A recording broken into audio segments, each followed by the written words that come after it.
हमारे एक नौजवान कार्यकर्ता और उनके परिवार यानी उस परिवार के सभी पुरुष सदस्य, उनको निर्ममता से टेररिस्टों ने, आतंकवादियों ने हत्या की थी। उस परिवार को हमारी संवेदना व्यक्त करने और उस नौजवान और बहुत सक्रिय कार्यकर्ता,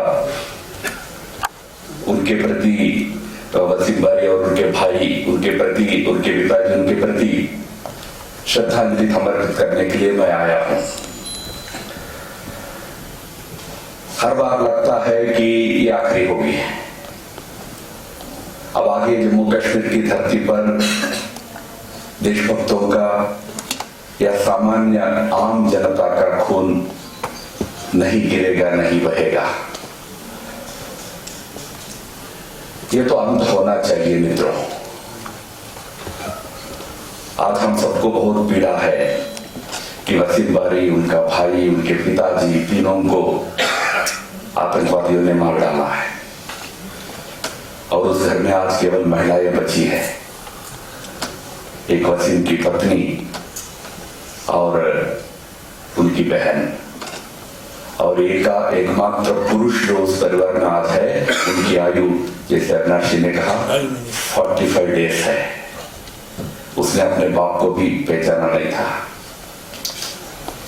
तो हम कोई नहीं चाहते कि इस प्रकार की आतंक की राजनीति राज्य में चलते रहे, पर मैं आप सबको कह दूं, इसको समाप्त करने का दो रास्ते हैं।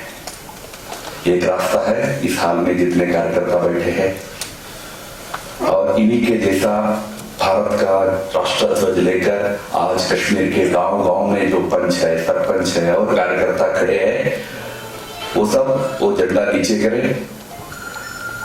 घर में जाके बैठ जाए। ये एक तरीका हो सकता है, पर मैं कह सकता हूं वो कभी भी नहीं होगा। जो मारने वाले और मरवाने वाले स्पष्ट समझ ले, एक वसीम बारी की शहादत से प्रेरणा लेकर 1000 कार्यकर्ता खड़े होंगे।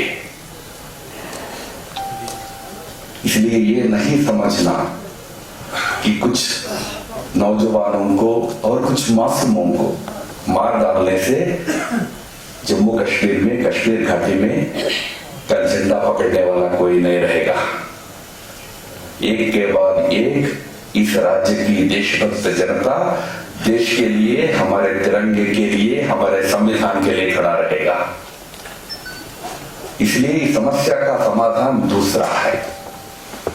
वो दूसरा समाधान ये है, इन आतंकियों को, इनको जो बना के एक्सपोर्ट करता है इसे पाकिस्तान को,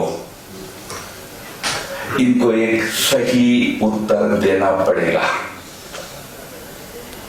इसलिए जो आतंकी है, इस प्रकार की गतिविधि करने में बार बार लगते हैं, उनको उनके मित्रों के पास, उनके पूर्वजों के पास लगातार भेजना जारी रहेगा।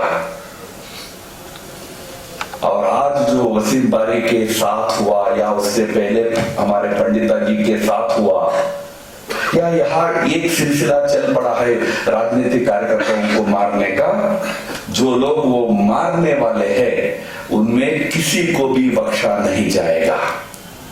पर मित्रों, कश्मीर की विडंबना केवल मारने वालों से मात्र नहीं रही है, यहां मरवाने वाले भी होते हैं। ऐसे एक वर्ग इस राज्य में है जो इस राज्य के आज की जो आतंक की त्रासदी है उसके जड़ में वो वर्ग है। 40-50 साल तक हजारों युवकों को गलत रास्ते में ढकेल कर, हिंसा और आतंक को यहां सैद्धांतिक और अन्य प्रकार का सहयोग देकर हजारों परिवारों में आज जो दुख और कष्ट जो हुआ उसका कारण बनकर आज भी बैठ के हमारे स्वार्थ, उनके खुद के स्वार्थ के लिए इधर से इस्तीफा देके उधर बैठना, उधर की इस्तीफा देके इधर के बैठने का नाटक जो कर रहे हैं, वो असल में इस राज्य के दुर्भाग्य है। दे दिया तो क्या पाप धुल जाएगा? कितने हजार परिवारों का मां का गोद का बच्चे को आपने छीन लिया है, कितने लोगों को मरवाया है, और अंत में कुछ आपको वहां पर पद को लेकर झंझट हुआ या कुछ और कारण से झंझट हुआ, तो आज वहां से दूर हो गए, वहां की इस्तीफा दे दी है, 2 पन्ने का लेटर लिखकर ऑडियो स्टेटमेंट रिलीज करके, आपके पाप नहीं धुलेंगे। और जो ये स्थिति है, यह स्थिति को इस राज्य में बदलना है, इसके लिए हम सब संकल्प से काम कर रहे हैं। यह स्थिति इसीलिए पनपती रही क्योंकि इस राज्य में एक धारा 370 जैसा एक अधिकरण ऐसे लोगों को प्रश्रय दे रहा था। उस धारा 370 के आड़ में यहां पर देश विरोधी गतिविधि चलाओ, आतंक को खुलेआम समर्थन करो, बच्चों को गलत रास्ते में ढकेलो, सब कुछ नाटक चल रहा था।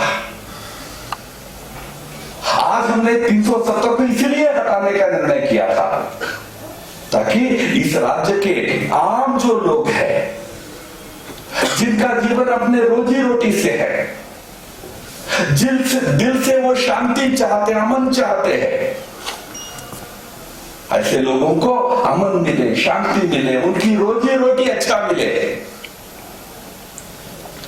बाकी राजनीतिक विचार भिन्न हो सकते हैं भाई,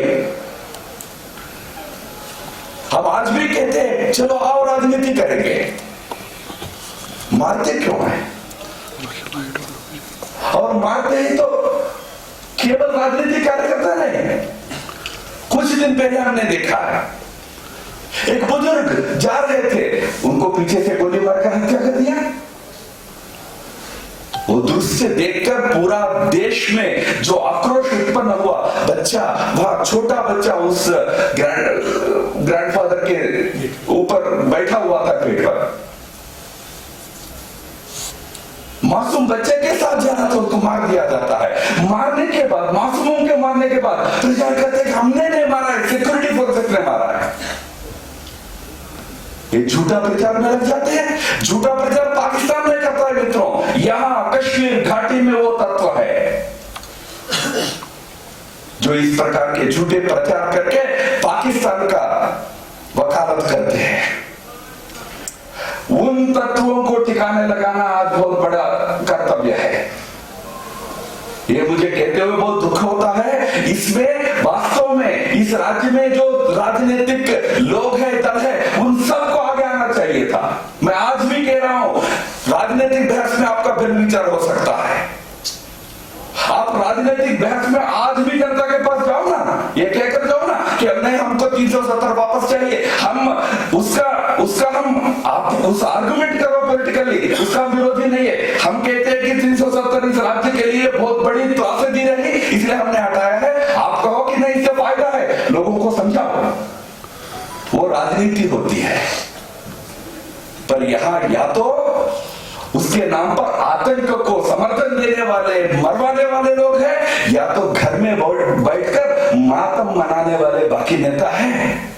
हमको लगता था 370 की मृत्यु हो गई तो 10 दिन 15 दिन मातम रहेगा, 1 साल होने को है, आज भी मातम मना रहे, बाहर नहीं निकलते। भाई इस राज्य के सभी नेता आज फ्री है, एक आध को छोड़कर।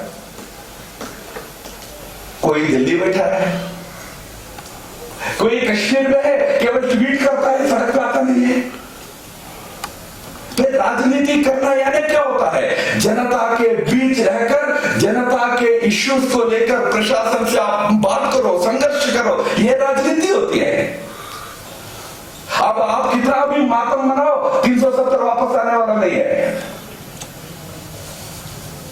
1 साल हो गया, और कितना श्रद्धांजलि करते रहोगे? आखिर सामान्य राजनीतिक गतिविधि करो।